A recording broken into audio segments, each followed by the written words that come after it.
नमस्कार, news and competition के रगड़ चैनल में आपका स्वागत है। देखते हैं उत्तराखंड की 10 महत्वपूर्ण खबरें। आयोग ने पटवारी और एईजी परीक्षा में नकल करने वालों के नाम वेबसाइट पर डाले। नकलचियों के नाम का खुलासा। पेपर लीक में मामा और 2 भांजे गिरफ्तार। बेरोजगारों से धामी बोले खाली पदों पर जल्द की जाएगी भर्तियां। अशासकीय स्कूल और बोर्ड में भी नकल विरोधी कानून। मुख्यमंत्री कार्यालय से होगी जन शिकायतों की निगरानी। वन निगम में रिटायर्ड कर्मियों को दे दी नौकरी। पिथौरागढ़ के दारमा में पहली बार दिखा हिम तेंदुआ। पानी के संकट ने बढ़ाई महिलाओं की मुसीबत। जल जीवन मिशन नहीं मिल रहे हैं ठेकेदार। पटवारी लेखपाल भर्ती के लिए फिर दौड़े बेरोजगार। घपलों के बीच नौकरी को घमासान बसें पैक। हल्द्वानी में फ्लाईओवर निर्माण को सर्वे शुरू। गोला खनन न होने से छोटे व्यापारियों पर आर्थिक संकट। उत्तराखंड युवा मंच ने पटवारी भर्ती परीक्षा बहिष्कार का किया ऐलान। उद्यान भूमि को देना किसानों से धोखा। मूल्यांकन के लिए शिक्षक न दिए तो असंबद्धता खत्म होगी। पुलिस आरक्षी और आईआरबी फायरमैन की कट ऑफ जारी। 2 सीटों पर 3 अभ्यर्थी बुलाए गए। उत्तराखंड बेरोजगार संघ बेरोजगार आंदोलन पर डटे। बॉबी पवार को छोड़ने पर अड़े। जमानत मंजूर होने के बाद भी 6 बेरोजगार अब तक रिहा नहीं। भर्ती परीक्षा में धांधली को लेकर जारी ताजा उबाल के बीच लोक सेवा आयोग ने पटवारी और जेई भर्ती में नकल के आरोपी 56 अभ्यर्थियों की सूची सार्वजनिक कर दी है, जिसमें कुल 5 महिला अभ्यर्थी भी शामिल हैं। आयोग नोटिस जारी कर इन पर भर्ती परीक्षाएं देने पर प्रतिबंध लगाएगा। 3 दिन से आंदोलनरत बेरोजगार युवाओं की एक प्रमुख मांग नकल आरोपियों की पहचान सार्वजनिक करने की थी। इसी क्रम में लोक सेवा आयोग ने आज जारी होने वाली पटवारी भर्ती परीक्षा से ठीक पहले एसआईटी से मिले नकल के आरोपी अभ्यर्थियों की सूची अपने वेबसाइट पर डाल दी। आरोपी के नाम और रोल नंबर के साथ उनका पता नहीं बताया गया है। यूके SSSC भर्ती घोटाले की जांच शुरू हुई 6 महीने से अधिक का समय बीत गया, लेकिन एसटीआईपी नकल के आरोपियों की फाइनल लिस्ट तक आयोग को नहीं दे पाई है। वर्तमान में जांच एजेंसी ने स्नातक स्त्री वन दरोगा सचिवालय रक्षक भर्ती परीक्षा में नकल के आरोपियों की संख्या गिनाई है। यूके SSSC के अध्यक्ष जीएस मर्थुरिया ने बताया कि जांच एजेंसी से जल्द आधिकारिक लिस्ट देने को कहा गया है। वहीं आयोग की सूची के अनुसार पटवारी भर्ती में 44 आरोपी की पहचान हुई है, जिसमें 4 महिला अभ्यर्थी शामिल है, जबकि जेई परीक्षा में चिन्हित कुल 12 अभ्यर्थियों में से 1 महिला शामिल है। सूत्रों के अनुसार ज्यादातर आरोपी हरिद्वार रुड़की के ग्रामीण क्षेत्रों के निवासी हैं। उधर आयोग ने इन्हें नोटिस भेजकर 15 दिन के अंदर अपना पक्ष रखने की कहा है। उसके बाद उन्हें प्रतिबंधित किया जाएगा। राजभवन की मंजूरी मिलने के बाद सरकार ने नकल विरोधी अध्यादेश की अधिसूचना जारी कर दी। इसके साथ ही राज्य में नकल विरोधी कानून विधिवत रूप से लागू हो गया। गुरुवार को सीएम धामी ने उत्तराखंड प्रतियोगी परीक्षा अध्यादेश 2023 को मंजूरी देते हुए राजभवन भेजा। बीते रोज राजभवन से हरी झंडी मिलने के बाद सरकार ने अधिसूचित भी कर दिया। 8 और 9 फरवरी के आंदोलन की वजह से कानूनी कार्रवाई में दायरे में आए अभ्यर्थियों को भी पटवारी भर्ती परीक्षा में शामिल किया जाएगा। सीएम पुष्कर सिंह धामी ने डीजीपी को ऐसे सभी अभ्यर्थियों को भर्ती परीक्षा के लिए उनके केंद्र में पहुंचाने वहां से लाने की व्यवस्था करने के निर्देश दिए। सीएम ने धामी ने कहा कि भर्तियों में भी तेजी लाई जा रही है। रिक्त पदों पर विज्ञप्तियां निकाली जाएंगी। शनिवार सुबह कैंट रोड स्थित सीएम आवास में बेरोजगार संगठन पीसीएस मुख्य परीक्षा अभ्यर्थी संघ के प्रतिनिधियों ने सीएम धामी के साथ विस्तार से बातचीत की। बेरोजगारों ने सीएम धामी से कानूनी कार्रवाई का सामना कर रहे अभ्यर्थियों को परीक्षा में शामिल करने का अनुरोध किया था। सीएम ने कहा कि भर्ती प्रक्रियाओं को पारदर्शी बनाने के राज्य में नकल विरोधी अध्यादेश लागू किया जा चुका है। भर्तियों में तेजी लाई जा रही है। राज्य के युवाओं को रोजगार के ज़्यादा से ज़्यादा अवसर मुहैया कराने के लिए जल्द ही और रिक्त पदों पर विज्ञप्तियां निकाली जाएंगी। राज्य में लागू किए गए नकल विरोधी कानून में नकल कराने और नकल करने वालों के खिलाफ सख्त कार्रवाई का प्रावधान किया जाएगा। सीएम ने अपील किया है कि वो पूरी मेहनत से परीक्षा की तैयारी में जुट जाएं। बेरोजगार संघ के प्रतिनिधियों ने राज्य में सख्त नकल विरोधी अध्यादेश लागू करने पर भर्ती परीक्षाओं का कैलेंडर जारी करने के लिए सराहना की। वार्ता के दौरान एसीएस राधा रतूड़ी, डीजीपी अशोक कुमार, सचिव सीएम आर मीनाक्षी सुंदरम, शैलेश बेगोली और बेरोजगार संघ के निधि गोस्वामी, शैलेश सतीश खजान, राणा, दीपक बेलवाल, ब्रजमोहन जोशी, सतपाल सिंह और आलोक भट्ट आदि मौजूद रहे। नकल विरोधी कानून के दायरे में केवल लोक सेवा आयोग यूके SSSC के मार्फत होने वाली भर्ती परीक्षाएं नहीं आएंगी, बल्कि सरकार से अनुदान लेने वाली अशासकीय स्कूलों जैसे संस्थाओं की भर्तियां भी इसके दायरे में होंगी। सरकारी विभागों के साथ ही राज्य सरकार के अधीन प्रतियोगी संस्था, निकाय, बोर्ड, निगम की भर्तियां पर भी यह कानून लागू होगा। पहली बार नकल करने का दोषी पाए जाने वाले अभ्यर्थी को 3 साल की कैद और 5 लाख रुपये तक जुर्माना तय है। जुर्माना अदा न करने पर 9 महीने और जेल में रहना होगा। दूसरी और तीसरी बार पकड़े जाने पर 10 साल कैद और 10 लाख रुपये जुर्माना तय है। जुर्माना न पाने वाले को 30 महीने के अतिरिक्त जेल की सजा काटनी होगी। 1 से 10 करोड़ तक जुर्माना अदा न करने पर 30 साल की अतिरिक्त सजा होगी। देहरादून वन निगम विकास निगम में तय नियम पर ताक रखकर अफसर और कर्मचारी को दोबारा नौकरी दे दी गई। इनमें से कई की उम्र 65 से 70 साल तक है। मामले की शिकायत के बाद शासन ने इस मामले को गंभीरता से लेकर निगम के महाप्रबंधक को इन लोगों को हटाने के निर्देश दे दिए। साथ ही इस प्रकरण की जांच कर नियम विरुद्ध दोबारा नौकरी देने वालों से वसूली को भी कहा गया है। वन निगम में रिटायर अफसर कर्मचारी को संविदा पर रखा गया है। उन्हें 35,000 से 50,000 रुपये तक मानदेय दिया जा रहा है, जबकि इनमें कई 2013 से 2019 के बीच रिटायर हो चुके हैं, यानी उनकी उम्र 64 से 70 साल तक है। इनके अलावा ज़्यादातर के पास विशेष योग्यता का कोई प्रमाण पत्र नहीं है, जबकि प्रदेश के कार्मिक विभाग के शासन निर्देश के मुताबिक 62 साल से कम उम्र के अफसर और कर्मचारी को दोबारा नियुक्ति दी जा सकती है, लेकिन इसके लिए उनके पास विशेष योग्यता होनी चाहिए। वन निगम विकास के प्रबंधन ने 20 रिटायर्ड अधिकारियों और कर्मचारियों के नियमों को ताक पर रखकर दोबारा संविदा पर नौकरी दे दी। इस मामले की शिकायत श्री गुरु रविदास जन कल्याण संस्था और कुछ कर्मचारियों की ओर से शासन से की गई, जिसके बाद शासन ने वन निगम के महाप्रबंधक को इस मामले की जांच करने और 62 साल से ऊपर के सभी अफसर कर्मचारियों को हटाने के निर्देश दे दिए। वहीं उप सचिव सत्य प्रकाश सिंह ने कहा कि शिकायत मिली थी कि निगमों में विशेष परिस्थिति में रिटायर कर्मचारियों को 62 साल तक ही दोबारा रखने का प्रावधान है, वो भी 6 माह या ज़्यादा से ज़्यादा 1 साल तक। इसके जियो किसान एमडी को कार्रवाई के लिए पत्र भेज दिया गया है। उधर वन विकास निगम के एमडी के.एम. राव के मुताबिक शासन का पत्र मिला। इस मामले में जल्द कार्रवाई की जाएगी। नियम विरुद्ध सभी नियुक्तियां खत्म की जाएंगी। मुख्यमंत्री पुष्कर सिंह धामी ने अधिकारियों को जन समस्याओं का समयबद्ध निस्तारण करने के निर्देश दिए हैं। उन्होंने कहा कि सभी जन समस्याओं शिकायतों के मुख्यमंत्री कार्यालय से नियमित रूप से समीक्षा की जाएगी। शनिवार को कैंट रोड स्थित मुख्यमंत्री आवास में मुख्य सेवक सदन में आयोजित जनता मिलन कार्यक्रम में धामी ने लोगों की समस्याओं को सुना। मुख्यमंत्री इन जन समस्याओं के त्वरित समाधान के अधिकारी को निर्देश दिए। उन्होंने कहा कि जो भी जन समस्याएं आ रही है उनका समयबद्धता से निस्तारण किया जाए। मुख्यमंत्री ने सचिव आर मीनाक्षी सुंदरम से मुख्यमंत्री कार्यालय आने वाले पत्रों को संबंधित विभागों को भेजने और कार्रवाई का नियमित अपडेट लेने के लिए कहा। उन्होंने कहा कि सभी जन समस्याएं एवं शिकायत की सीएम कार्यालय से नियमित रूप से समीक्षा की जाए, ताकि शिकायतकर्ता की समस्याओं का जल्द से जल्द समाधान हो सके। इस दौरान मुख्यमंत्री ने अधिकांश जन शिकायतों मौके पर निस्तारण किया। कुछ जन समस्याओं से संबंधित विभागों को कार्रवाई करने के निर्देश भी दिए।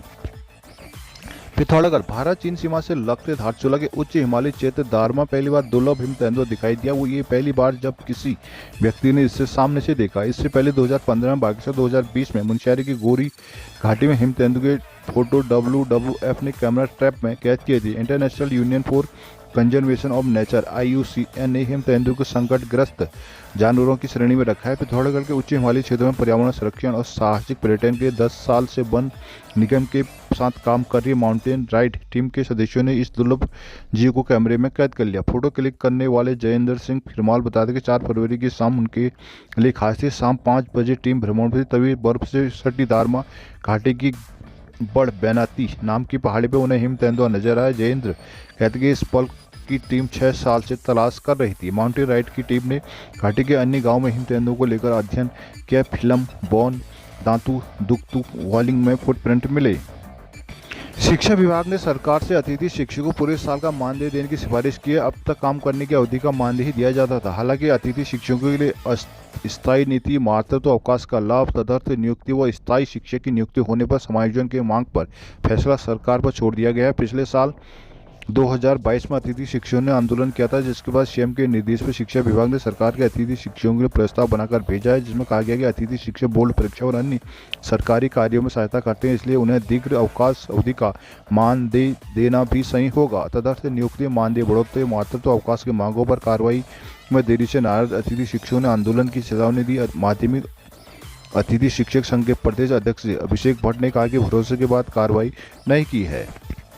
हल्द्वानी शहर में जल संस्थान के 4 नलकूप खराब होने से पेयजल संकट शनिवार को भी बना रहा। हजारों लोगों को पेयजल नहीं मिल पाया, जिससे दिन भर लोगों की परेशानी का सामना करना पड़ा। पिछले 1 हफ्ते से जल संस्थान के 6 नलकूप खराब पड़े थे, जिनमें हल्दी खाल और नरसिंह तल्ला के नलकूप ठीक कर दिए गए, लेकिन हिम्मतपुर, तल्ला, चौफुला, घुड़दौड़ और किशनपुर के नलकूप ठीक नहीं हो पाए। हालांकि इन नलकूपों को ठीक करने का काम अभी चालू है। उधर शनिवार को भगवानपुर तल्ला और कमलवा गांजा के नलकूप भी खराब हो गई। शहर और ग्रामीण क्षेत्रों में पिछले कई दिनों से पेयजल किल्लत बनी हुई है, जिससे लोगों में गुस्सा बढ़ता जा रहा है। लोगों का कहना है कि एक हफ्ते से ज़्यादा समय हो गया, लेकिन अभी तक नलकूप सही नहीं किए गए। जल संस्थान की ओर से प्रभावित क्षेत्रों में पानी के टैंकर भेजे जा रहे हैं, लेकिन इससे भी पर्याप्त पानी उपलब्ध नहीं हो पा रहा है। ऐसे में लोग किसी तरह पेयजल की व्यवस्था कर रहे हैं। हल्द्वानी पेपर लीक और आंदोलन के बावजूद अभ्यर्थी अच्छी संख्या में पेपर देने के लिए पर्वतीय इलाकों से बनाए गए परीक्षा केंद्रों में जाने की तैयारी कर रहे हैं। पर्वतीय इलाकों में बनाए गए परीक्षा केंद्रों में रविवार को समय से पहुंचने के लिए अभ्यर्थी शुक्रवार रात 12 बजे से ही अन्य राज्यों से हल्द्वानी पहुंचने लगे। अचानक उम्मीद से काफी अधिक संख्या में पहुंचे यात्रियों के लिए बसों की व्यवस्था करने में रोडवेज प्रबंधन रात से ही जुटा रहा। रोडवेज के हल्द्वानी स्टेशन में दिल्ली, फरीदाबाद, नोएडा, आगरा समेत कई जगहों से शुक्रवार रात 12 बजे से ही अभ्यर्थी पहुंचने लगे थे। इन अभ्यर्थियों को पिथौरागढ़, बागेश्वर, अल्मोड़ा आदि जिलों में बनाए गए परीक्षा केंद्रों में रविवार को परीक्षा देनी है। हल्द्वानी स्टेशन प्रभारी इंदिरा भट्ट ने बताया कि मैदानी इलाकों से भी जो बसें देर रात पहुंची उनमें अधिकतर परीक्षा देने वाले थे। शनिवार तड़के से ही इन यात्रियों को पर्वतीय इलाकों में भेजने की व्यवस्था करना शुरू कर दिया गया था। शाम तक 20 से ज़्यादा अतिरिक्त बसों समेत 34 बसों में अभ्यर्थियों को पर्वतीय इलाकों को भेजा गया। उधर अल्मोड़ा रोडवेज के सहायक प्रबंधक आरपी आर्या ने भी व्यवस्था का जायजा लिया। पटवारी और लेखपाल भर्ती परीक्षा के लिए पुलिस की ओर से सुरक्षा के पुख्ता इंतजाम किए गए हैं। शांतिपूर्ण परीक्षा संपन्न कराने के लिए जिले को 4 जोनल और 9 सेक्टर में बांटा गया है। इसके लिए प्रभारी नियुक्त किए गए हैं। रविवार को जिले के 66 केंद्रों में परीक्षाएं संपन्न होनी है। पुलिस ने एहतियातन सभी केंद्रों के बाहर धारा 144 लगा दी है। एसएसपी पंकज भट्ट ने बताया कि पर्याप्त संख्या में सुरक्षाकर्मी लगाए गए हैं। एसओजी और एलआईयू को गहन चेकिंग के लिए कहा गया। केंद्रों में सीसीटीवी कैमरे लगाने के साथ ही अभ्यर्थियों से 2 घंटे पूर्व परीक्षा केंद्र पहुंचने को कहा गया। परीक्षा केंद्र के भीतर इलेक्ट्रॉनिक और डिजिटल गैजेट पूर्ण रूप से प्रतिबंधित किए गए हैं। सोशल मीडिया की निगरानी की जा रही है। हल्द्वानी शहर में नैनीताल रोड और कालाढूंगी रोड पर बनने वाले फ्लाईओवर का सर्वे शुरू हो गया है। फ्लाईओवर का सर्वे गुरुग्राम की कंपनी कर रही है। इसके साथ ही देहरादून के फ्लाईओवरों का सर्वे भी किया जाएगा। कंपनी की एक शाखा ने दून में फ्लाईओवरों का सर्वे भी शुरू कर दिया। सर्वे में पता लगाया जाएगा कि देहरादून के फ्लाईओवर की क्या स्थिति है, प्रतिदिन कितने वाहन वहां गुजर रहे हैं, साथ ही इन पर वाहनों के दबाव की रिपोर्ट तैयार की जाएगी। हल्द्वानी में नैनीताल रोड पर मंगल पड़ाव से तिकोनिया चौराहे तक और कालू सिद्ध मंदिर से मुखानी तक फ्लाईओवर बनाने की योजना है। इस योजना पर लोक निर्माण ने काम शुरू कर दिया है। प्राथमिक तौर पर सरकार से फ्लाईओवर के सर्वे के लिए 81 लाख रुपए मंजूर होने के बाद सर्वे शुरू कर दिया गया। सर्वे में इन दोनों मार्गों में फिजिबिलिटी टेस्ट तैयार किया जाएगा। यह सर्वे करीब 6 महीने तक चलेगा, जिसके बाद गुरुग्राम की कंपनी अपनी रिपोर्ट तैयार कर लोक निर्माण विभाग को सौंपेगी। रिपोर्ट के बाद फ्लाईओवर निर्माण हो सकेगा या नहीं यह तय होगा। गोला खनन कार्य ठप होने की मार हर वर्ग को पड़ रही है। खनन कारोबारियों से लेकर मजदूरों की आर्थिक स्थिति प्रभावित हो रही है। इससे जुड़े करीब 1000 छोटे बड़े दुकानदारों के सामने भी रोजी रोटी का संकट पैदा हो गया। गोला के 11 गेटों से 6 माह तक खनन होता है। खनन के लिए स्थानीय के अलावा बाहरी राज्यों से करीब 20,000 मजदूर यहाँ पहुँचते हैं। इन मजदूरों के भरोसे की करीब 1000 परिवार के चूल्हे जलते हैं। इन परिवारों ने 3 पानी, गौरा पड़ाव, इंदिरा गेट, इंदिरा नगर फाटक, आंवला चौकी, हल्दूचौड़ सहित इन गेटों में पंचर, चाय, होटल, रेस्टोरेंट, किराना आदि की दुकानें खुली हुई हैं। औसतन एक दुकान स्वामी करीब 15 से 20,000 रुपये मासिक आमदनी कर लेता है। लेकिन सीजन में गोला के गेटों में सन्नाटा पसरा हुआ है। 4 माह का समय निकल गया। दुकानदारों के लिए घर चलाना मुश्किल हो गया है। उत्तराखंड युवा एकता मंच ने रविवार को होने वाली पटवारी परीक्षा पर संदेह जताया है। बेरोजगार युवाओं ने आरोप लगाया कि जिस परीक्षा नियंत्रक के हस्ताक्षर से एडमिट कार्ड जारी किए गए वो निलंबित हो चुके हैं। पहले सरकार को इस मामले में पारदर्शिता लानी थी, इसके बाद परीक्षा का आयोजन किया जाना था। मंच की ओर से परीक्षा का बहिष्कार किया जाएगा। हालांकि जो अभ्यर्थी परीक्षा देना चाहते हैं उनके अपने विवेक पर दे सकते हैं। शनिवार को उत्तराखंड एकता मंच के बैनर तले हल्द्वानी में चले अनिश्चितकालीन धरना स्थल बुद्ध पार्क में मंच के पदाधिकारियों ने प्रेस वार्ता की। मंच के संयोजक पीयूष जोशी ने कहा कि सरकार ने नकल विरोधी कानून पारित कर दिया, साथ ही अन्य चीजों पर भी विचार करी है, लेकिन अभी तक भर्ती भी संदेह के घेरे में है। वह आयोग में अभी भी स्ट्रक्चर रिफॉर्म बाकी है। रविवार को हो रही पटवारी भर्ती पर पेपर लीक का संदेह जताते हुए पीयूष जोशी ने कहा कि पटवारी परीक्षा प्रवेश पत्र में हस्ताक्षर निलंबित हो चुके परीक्षा नियंत्रक के हैं, जो अपने आप में परीक्षा पर प्रश्न चिन्ह खड़ा करते हैं। इस मामले को लेकर मंच का एक शिष्टमंडल एसएसपी नैनीताल पंकज भट्ट से मिला। इस दौरान भूपेंद्र कुरंगा, राहुल पंत आदि मौजूद रहे।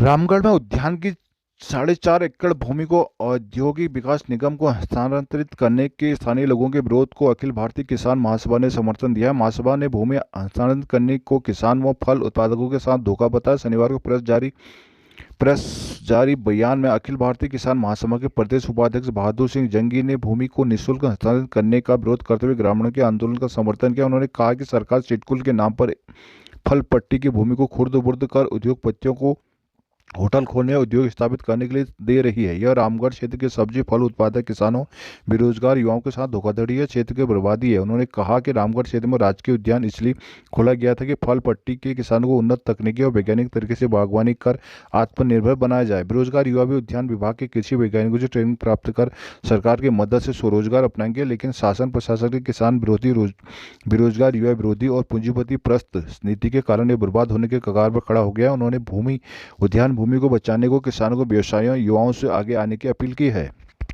15 फरवरी से शुरू हो रही केंद्रीय माध्यमिक शिक्षा परिषद सीबीएसई की 10वीं 12वीं की परीक्षाओं के मूल्यांकन तैयारियां भी शुरू हो गई। बोर्ड ने त्रुटि रहित मूल्यांकन करने के लिए इस बार 10वीं की विज्ञान और सामाजिक विज्ञान की कॉपियां चेक करने को प्राइवेट स्कूलों से 2 पीजीटी को मूल्यांकनकर्ता के तौर पर नियुक्त करने का फैसला लिया है। स्पष्ट किया है कि शिक्षकों को कार्यमुक्त करने की जिम्मेदारी संबंधित स्कूल प्रबंधन प्राचार्य की होगी। लापरवाही पर स्कूल की संबद्धता रद्द करने या व्यक्तिगत जुर्माना लगाया जाएगा। सीबीएसई के अध्यक्ष निधि छब्बर की ओर से मूल्यांकन को लेकर बोर्ड से संबद्ध सभी प्राइवेट स्कूलों को पत्र जारी किए गए हैं। बताया गया कि इस साल 10वीं कक्षा के विज्ञान और सामाजिक विज्ञान के मूल्यांकन की गुणवत्ता को बनाए रखने के लिए एक पीजीटी भौतिकी, रसायन विज्ञान और जीव विज्ञान व एक पीजीटी भूगोल, इतिहास, अर्थशास्त्र, राजनीति विज्ञान को मूल्यांकनकर्ता के रूप में नियुक्त करने का निर्णय लिया है। ये सभी मूल्यांकनकर्ता की सहायता करेंगे। करीब 10-12 दिनों तक सुबह 9 बजे से शाम 5 बजे तक किया जाएगा। अध्यक्ष ने स्कूलों के प्रधानाचार्य प्रबंधक को निर्देशित किया है कि वो अपने क्षेत्रीय कार्यालय से प्राप्त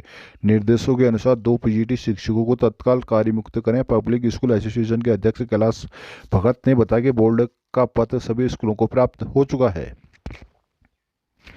उत्तराखंड लोक सेवा आयोग ने पुलिस, आरक्षी और फायरमैन परीक्षा की कट ऑफ जारी कर दी है, जिसमें 1.5 गुना अनुपात में 2 सीटों पर 3 अभ्यर्थियों को शॉर्टलिस्ट किया गया है। इस सभी सूची में सामान्य अभ्यर्थी के लिए कट ऑफ 156.79 और सामान्य महिला के लिए 164.58 रही है। अभिलेख सत्यापन के बाद चयनितों की फाइनल सूची में कट ऑफ और ऊपर जाने का अनुमान है। आयोग ने उत्तराखंड पुलिस और पीएससी, आरक्षी, आईआरबी, पुरुष फायरमैन, पुरुष महिला परीक्षा 2021 की 9 फरवरी को अभिलेख सत्यापन सूची जारी की थी, जिसमें शामिल सभी पदों के वरीयता के लिए 17 फरवरी से ऑनलाइन आवेदन कर सकेंगे। अभिलेख सत्यापन की प्रक्रिया 27 फरवरी से शुरू होगी। अभ्यर्थियों के प्राप्तांक, उनके अनुक्रमांक और नाम के साथ अभिलेख सत्यापन के बाद अंतिम चयन परिणाम आयोग की वेबसाइट पर प्रसारित किए जाएंगे। आपत्ति होने पर अभ्यर्थी आयोग की ईमेल पर अपना प्रतिवेदन कर सकेंगे। आयोग के अनुसार 28 दिसंबर 2021 में महिला अभ्यर्थियों को केवल फायरमैन, अग्निशामक पद ही विज्ञापित किए गए थे। इस क्रम में शॉर्ट लिस्ट में शामिल महिला अभ्यर्थियों को केवल अग्निशामक पद का विकल्प मिलेगा।